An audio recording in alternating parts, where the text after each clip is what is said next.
আছে তো। তো সম্মানিত শুধু এই বিষয়গুলি আপনারা ভালো করে আমাদের দাওয়াতি কাজটা সবচেয়ে বড় কাজ, যাতে মানুষ দিনকে বুঝতে পারে। আমরা দিনের মধ্যেই ছিলাম, কিন্তু আমাদের তো দিন ধ্বংস করে দেওয়া হয়েছে। আমাদের মুসলমানদের যে খেলাফত, এটা পৃথিবীর শ্রেষ্ঠ খেলাফত ছিল, কিন্তু সেটাকে আমরা তো নিজেরা আপোষে যুদ্ধ বিগ্রহ করে আমরা খণ্ড বিখণ্ড করে ফেলেছি। মুসলমানদের এখন 54টা রাষ্ট্র। এই 54টা রাষ্ট্র মিলাইয়া যতখানি আমাদের টেরিটরি, যতখানি আমাদের ভূমি, আপনি দেখেন উমর ফারুক বা খোলাফায়ে রাশিদিনের আমলে এই একজন খলিফার অধীনে এসে যে বড় রাষ্ট্র ছিল, দেখেন সত্য কিনা।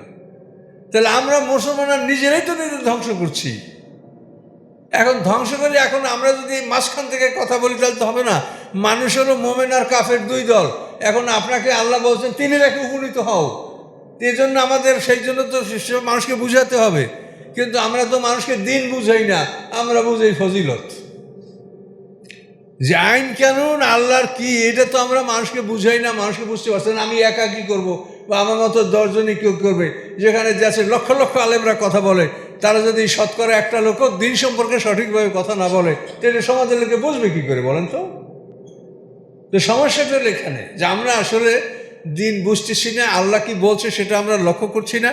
আল্লাহ যেটা বলছে যে তোমার 3-এর একে উপনীত হইতে হবে। এই যে মুসলমানরা বদরের যুদ্ধে, অর্থাৎ হিজরতের 6 মাস পরে জিহাদের আদেশ নাযিল হয়েছে, 18 মাস পর বদরের যুদ্ধ হয়েছে।